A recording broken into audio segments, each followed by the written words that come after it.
Hi hello friends, welcome back to my channel. ಎಲ್ಲರೂ ಹೇಗಿದ್ದೀರಾ? Super ಆಗಿದ್ದೀರಾ ಅಂತ ತಿಳ್ಕೊತೀನಿ. ನಾನು ಕೂಡ ಸೂಪರ್ ಆಗಿದ್ದೀನಿ. ಕಾಂಗ್ರೆಸ್ ಸರ್ಕಾರದ 5 ಗ್ಯಾರಂಟಿಗಳಲ್ಲಿ 2 ಗ್ಯಾರಂಟಿಗಳನ್ನು ಬಂದ್ ಮಾಡಿ ಅಂತ ಇಲ್ಲಿ ಹೇಳ್ತಾ ಇದ್ದಾರೆ. ಹಾಗಿದ್ರೆ 2 ಗ್ಯಾರಂಟಿಗಳು ಬಂದ್ ಆಗುತ್ತಾ ಅನ್ನೋದ್ರ ಬಗ್ಗೆ ಕಂಪ್ಲೀಟ್ ಮಾಹಿತಿಯನ್ನು ತಿಳಿಸ್ಕೊಡ್ತೀನಿ. ಜೊತೆಗೆ KSRTC ನೌಕರರ ಕಡೆಯಿಂದ ಅಂತಂದರೆ ಸಿಬ್ಬಂದಿಯವರು ಸ್ಟ್ರೈಕ್ ಮಾಡೋದಕ್ಕೆ ಡಿಸೈಡನ್ನು ಮಾಡ್ಕೊಂಡಿದ್ದಾರೆ ಅಂತಲೇ ಹೇಳ್ಬೋದು. ಈ ಒಂದು ಸ್ಟ್ರೈಕನ್ನು ಯಾಕೆ ಮಾಡ್ತಿದ್ದಾರೆ, ಸೊ ಯಾವತ್ತು ಸ್ಟ್ರೈಕ್ ಮಾಡ್ತಾರೆ ಅನ್ನೋದ್ರ ಬಗ್ಗೆನೂ ಕೂಡ ಕಂಪ್ಲೀಟ್ ಮಾಹಿತಿಯನ್ನು ಕೊಡ್ತೀನಿ. ಸೊ ವಿಡಿಯೋನ ಎಲ್ಲೂ ಕೂಡ ಸ್ಕಿಪ್ ಮಾಡದೆ ಕೊನೆವರೆಗೂ ಕೂಡ ನೋಡಿ, ಜೊತೆಗೆ ಒಂದು ಮಾಹಿತಿಯನ್ನು ಆದಷ್ಟು ಶೇರ್ ಕೂಡ ಮಾಡಿ. ಬನ್ನಿ ಫ್ರೆಂಡ್ಸ್, ವಿಡಿಯೋನ ಸ್ಟಾರ್ಟ್ ಮಾಡೋಣ. ಸ್ಟಾರ್ಟ್ ಮಾಡೋದಕ್ಕಿಂತ ಮುಂಚೆ ನೀವೇನಾದರೂ ಹೊಸದಾಗಿ ನಮ್ಮ ಚಾನಲ್ನ ನೋಡ್ತಾ ಇದ್ದರೆ ಸೊ ಪ್ಲೀಸ್ ಬೇಗ ಸಬ್ಸ್ಕ್ರೈಬ್ ಮಾಡ್ಕೊಳ್ಳಿ. ಜೊತೆಗೆ ಪಕ್ಕದಲ್ಲಿ ಕಾಣ್ತಿರುವಂಥ ಒಂದು ಬೆಲ್ ಐಕನ್ನ ಕ್ಲಿಕ್ ಮಾಡಿ ದೆನ್ ಆಲ್ ಅನ್ನೋ ಆಪ್ಷನ್ ಮೇಲೆ ಕ್ಲಿಕ್ ಮಾಡಿದ್ರೆ ನಾನು ಹಾಕೋ ಪ್ರತಿಯೊಂದು ಹೊಸ ವಿಡಿಯೋದ ನೋಟಿಫಿಕೇಷನ್ ಎಲ್ಲರಿಗಿಂತ ಮೊದಲು ನಿಮಗೆ ರೀಚ್ ಆಗುತ್ತೆ. ಸೊ ಎಲ್ಲರಿಗಿಂತ ಮೊದಲು ವಿಡಿಯೋನ ನೀವೇ ನೋಡ್ಬೋದು. ಒಂದು ವೇಳೆ ಏನಾದರೂ ಫೇಸ್ಬುಕ್ ಪೇಜಲ್ಲಿ ವಿಸಿಟ್ ಮಾಡ್ತಿದೆ ಸೊ ಅಲ್ಲೂ ಕೂಡ ಫಾಲೋ ಮಾಡಿ, ಲೈಕ್ ಮಾಡಿ, ಕಮೆಂಟ್ ಮಾಡಿ, ಶೇರ್ ಮಾಡಿ, ಜೊತೆಗೆ ಸಪೋರ್ಟ್ ಮಾಡಿ. ಯಾರೆಲ್ಲ ಸಬ್ಸ್ಕ್ರೈಬ್ ಮಾಡ್ಕೊಂಡು ಫಾಲೋ ಮಾಡ್ಕೊಂಡು ಸಪೋರ್ಟ್ ಮಾಡ್ತಿದ್ರೆ ಎಲ್ರಿಗೂ ಕೂಡ ಹೃದಯಪೂರ್ವಕ ಧನ್ಯವಾದಗಳು. ಎಸ್ ಫ್ರೆಂಡ್ಸ್, ಮೊದಲನೇದಾಗಿ ಇವಾಗ KSRTC ನೌಕರರು ಅಂತಂದರೆ ಸಿಬ್ಬಂದಿಯವರು ಸ್ಟ್ರೈಕನ್ನು ಮಾಡೋದಕ್ಕೆ ಡಿಸೈಡ್ ಮಾಡ್ಕೊಂಡಿದ್ದಾರೆ ಅಂತ ಹೇಳಿದೆ. ಸೊ ಏನಕ್ಕೆ ಅಂತ ಅಂದರೆ ಇವಾಗ ಡಿಸೆಂಬರ್ 9ನೇ ತಾರೀಕು CM ಅವ್ರಿಗೆ ಒಂದು ಮನವಿ ಪತ್ರವನ್ನು ಕಳಿಸ್ತಾರಂತೆ. ಅದಾದಮೇಲೆ ಮ್ಯಾಂಡೇಟ್ರಿ ಆಗಿ 21 ಡೇಸನ್ನು ಟೈಮಿಂಗ್ಸನ್ನು ತೆಗೆದುಕೊಂಡು ಆನಂತರ 31ನೇ ತಾರೀಕು ಅಥವಾ ಏನಾದರೂ ಜನವರಿ ಹತ್ತತ್ರ ಈ ಒಂದು ಸ್ಟ್ರೈಕನ್ನು ಮಾಡೋದಾಗಿ ತಿಳಿಸಿದ್ದಾರೆ ಅಂತಲೇ ಹೇಳ್ಬೋದು. ಏನು ಕಾರಣಕ್ಕಾಗಿ ಸ್ಟ್ರೈಕ್ ಮಾಡ್ತಿದ್ದಾರೆ ಅಂತ ಅಂದರೆ 3,000 ಕೋಟಿ ಹಣಗಳನ್ನು ಇಲ್ಲಿ ಬಿಡುಗಡೆ ಮಾಡಬೇಕಂತೆ, ಅತಿ ಹೆಚ್ಚು ಹಣವನ್ನು ಬಿಡುಗಡೆ ಮಾಡಬೇಕಂತೆ. ಸೊ ಹಾಗಾಗಿ ಏನು ಮಾಡ್ತಿದ್ದಾರೆ, ಇಲ್ಲಿ ಸ್ಟ್ರೈಕನ್ನು ಮಾಡ್ತಿದ್ದಾರೆ.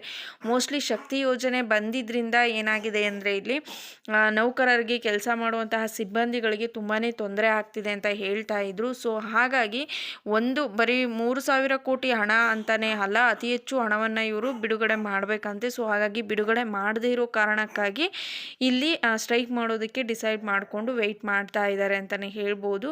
ಸೊ ಅದ್ರ ಬಗ್ಗೆ ಇನ್ನೂ ಅತಿ ಹೆಚ್ಚು ಅಪ್ಡೇಟ್ ಬಂದರೆ ನಿಮಗೆ ತಿಳಿಸ್ಕೊಡ್ತೀನಿ. ನೆಕ್ಸ್ಟು ಇವಾಗ ಕಾಂಗ್ರೆಸ್ ಸರ್ಕಾರದ 5 ಗ್ಯಾರಂಟಿಗಳಲ್ಲಿ 2 ಗ್ಯಾರಂಟಿಗಳನ್ನು ಬಂದ್ ಮಾಡಿ ಅಂತ ಹೇಳ್ತಾ ಇದ್ದಾರೆ. ಹೌದು ಫ್ರೆಂಡ್ಸ್, ಇಲ್ಲಿ ಏನಾಗ್ತಿದೆ ಅಂತ ಅಂದರೆ ಕಾಂಗ್ರೆಸ್ ಸರ್ಕಾರದ ಶಾಸಕರೇ ಒಳಗೊಳಗೆ ಏನಂತಾರೆ, ಕೆಲವೊಬ್ಬರು ಬಂದ್ ಮಾಡಿ ಅಂತ ಹೇಳ್ತಾರೆ, ಇನ್ನು ಕೆಲವೊಬ್ಬರು ಬೇಡ ಅಂತ ಹೇಳ್ತಾರೆ. ಅದೇ ರೀತಿ ಇವಾಗ ಏನು ಮಾಡಿದ್ದಾರೆ ಅಂತ ಅಂದರೆ ಕಾಂಗ್ರೆಸ್ ಸರ್ಕಾರದ ಒಂದು ಶಾಸಕರೇ ಹೇಳಿರುವಂಥದ್ದು. ಸೊ ಈ ಒಂದು 2 ಗ್ಯಾರಂಟಿಗಳನ್ನು ಬಂದ್ ಮಾಡಿ ಅಂತ. ಅದರಲ್ಲಿ ಮೊದಲನೇದಾಗಿ ಶಕ್ತಿ ಯೋಜನೆಯನ್ನು ಬಂದ್ ಮಾಡಿ. ಸೊ ಇದರಿಂದ ನಮ್ಮ ಸರ್ಕಾರಕ್ಕೆ ತುಂಬಾ ತೊಂದರೆ ಆಗ್ತಾ ಇದೆ ಅಂತ ಹೇಳಿದರೆ.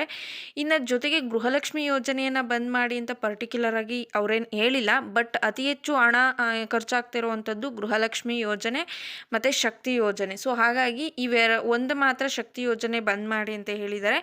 ಇನ್ನೊಂದು ಗೃಹಲಕ್ಷ್ಮಿ ಯೋಜನೆಯ ಅಂತ ಮೆನ್ಷನ್ ಮಾಡಿಲ್ಲ, ಬಟ್ ಇನ್ನೊಂದು ಯೋಜನೆಯನ್ನು ಕೂಡ ಇಲ್ಲಿ ಬಂದ್ ಮಾಡಿ ಅಂತ ಏನು ಮಾಡ್ತಾ ಇದ್ದಾರೆ, ಹೇಳ್ತಾ ಇದ್ದಾರೆ ಅಂತಲೇ ಹೇಳ್ಬೋದು. ಸೊ ಹಾಗಾಗಿ ಶಾಸಕರು ಒಳಗೇನೆ ಇವರಲ್ಲೇ ಏನಾಗ್ತಿದೆ ಅಂತ ಅಂದರೆ ಕೆಲವೊಬ್ಬರಿಗೆ ಈ ಒಂದು 5 ಯೋಜನೆಗಳು ಕೊಟ್ಟಿರೋದು ಖುಷಿ ತಂದರೆ, ಇನ್ನು ಕೆಲವೊಬ್ಬರಿಗೆ ಇಲ್ಲಿ ಬೇಜಾರು ಅನ್ನಿಸ್ತಿದೆ. ಯಾಕೆ ಅಂತಂದರೆ ಇವಾಗ ಈ ಒಂದು ಯೋಜನೆಗಳನ್ನು ತೆಗೆದುಕೊಂಡು ಬಂದಿದ್ದೇನೋ ಜನಗಳಿಗೆ ಕೆಲವರಿಗೆ ಒಳ್ಳೆಯದೇ ಆಗಿದೆ, ಬಟ್ ಬೇರೆ ಒಂದು ಯೋಜನೆಗಳು ಯಾವುದಿದೆ, ಸೊ ಇವಾಗ ಬಡವರಿಗೆ ಗ್ರ್ಯಾಂಟ್ ಮನೆಗಳನ್ನು ಕೊಡ್ತಾರೆ. ಸೊ ಹಲವಾರು ಯೋಜನೆಗಳ ಅಡಿಯಲ್ಲಿ ಏನು ಮಾಡ್ತಾರೆ, ಒಂದು ಉಪಯೋಗ ಆಗೋ ರೀತಿ ಮೊದಲಿಂದನೂ ಕೂಡ ಮಾಡ್ಕೊಂಬಂದಿದ್ರು. ಬಟ್ ಈ ಒಂದು ಕಾಂಗ್ರೆಸ್ ಸರ್ಕಾರದ 5 ಗ್ಯಾರಂಟಿಗಳು ಬಂದ ಮೇಲೆ ಈ ರೀತಿಯಾದಂತಹ ಬೇರೆ ಯೋಜನೆಗಳಿಗೆ ಹಣವನ್ನು ಖರ್ಚು ಮಾಡೋದಕ್ಕೆ ಆಗ್ತಾ ಇಲ್ಲ. ಸೊ ಪ್ರತಿ ತಿಂಗಳು ಕೂಡ ಗೃಹಲಕ್ಷ್ಮಿ ಯೋಜನೆ ಆಗಿರ್ಬೋದು, ಶಕ್ತಿ ಯೋಜನೆಯ ಮುಖಾಂತರ ಸರ್ಕಾರನೇ ಹಣವನ್ನು ಕಟ್ಟಬೇಕಾಗಿದೆ.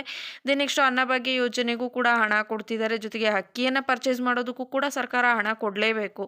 ಆನಂತರ ಗೃಹ ಜ್ಯೋತಿ ಆಗಿರ್ಬೋದು, ಯುವ ನಿಧಿ ಯೋಜನೆ ಆಗಿರ್ಬೋದು, ಪ್ರತಿಯೊಂದಕ್ಕೂ ಕೂಡ ಸರ್ಕಾರ ಖರ್ಚು ಮಾಡ್ತಿರೋದ್ರಿಂದ ಬೇರೆ ಒಂದು ಯೋಜನೆಗಳಿಗೆ ಇಲ್ಲಿ ಹಣ ಖರ್ಚು ಮಾಡೋದಕ್ಕೆ ತುಂಬಾ ತೊಂದರೆ ಆಗ್ತಾ ಇದೆ. ಸೊ ಹಾಗಾಗಿ ಈ ಒಂದು 2 ಯೋಜನೆಗಳನ್ನು ಬಂದ್ ಮಾಡಿ ಅಂತ ಕೆಲವೊಬ್ಬರು ಒತ್ತಾಯಿಸ್ತಾ ಇದ್ದಾರೆ ಅಂತಲೇ ಹೇಳ್ಬೋದು. ಬಟ್ ಇಲ್ಲಿ ನಮ್ಮ CM ಸಿದ್ದರಾಮಯ್ಯ ಸರ್ ಅವರು ಏನು ಹೇಳ್ತಾ ಇದ್ದಾರೆ ಅಂತ ಅಂದರೆ, ನಾವು ಯಾವುದೇ ಕಾರಣಕ್ಕೂ ಕೂಡ ಯೋಜನೆಗಳನ್ನು ಬಂದ್ ಮಾಡೋದಿಲ್ಲ.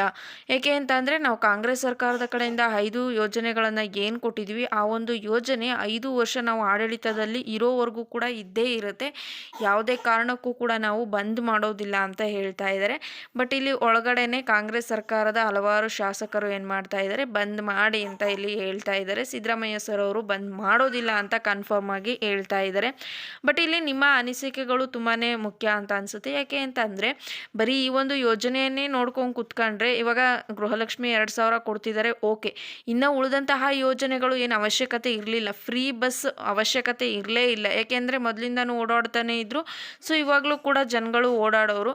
1 ಅಥವಾ 2 ಯೋಜನೆಗಳನ್ನು ಕೊಟ್ಟಿದ್ರೆ ಸರ್ಕಾರ ಬೆಸ್ಟ್ ಅನ್ಸೋದು. ಬಟ್ ಇಲ್ಲಿ 5 ಯೋಜನೆಗಳನ್ನು ಕೊಟ್ಬಿಟ್ಟು ಸರ್ಕಾರದಲ್ಲಿ ದುಡ್ಡಿಲ್ದಲೆ ಪರದಾಡುವಂತಹ ಅವಸ್ಥೆ ಬಂದಿದೆ ಅಂತ ಹಲವಾರು ಕಾಂಗ್ರೆಸ್ ಸರ್ಕಾರದ ಶಾಸಕರನ್ನೇ ಹೇಳ್ತಾ ಇದ್ದಾರೆ. ಸೊ ಬಾಯಿ ಬಿಟ್ಟು ಹೇಳಲಿಲ್ಲ ಅಂತಂದ್ರೂ ಅವ್ರು ಮಾತಾಡೋ ವರ್ಷೆಯಲ್ಲಿ ಗೊತ್ತಾಗೋಗ್ಬಿಡುತ್ತೆ. ಸೊ ನಿಮ್ಮ ಅನಿಸಿಕೆ ಏನಂತ ಕಮೆಂಟ್ ಸೆಕ್ಷನಲ್ಲಿ ಕಮೆಂಟ್ ಮಾಡಿ. ವಿಡಿಯೋ ಇಷ್ಟ ಆಗಿದ್ರೆ ಲೈಕ್ ಮಾಡೋದು ಮರಿಬೇಡಿ. Thank you.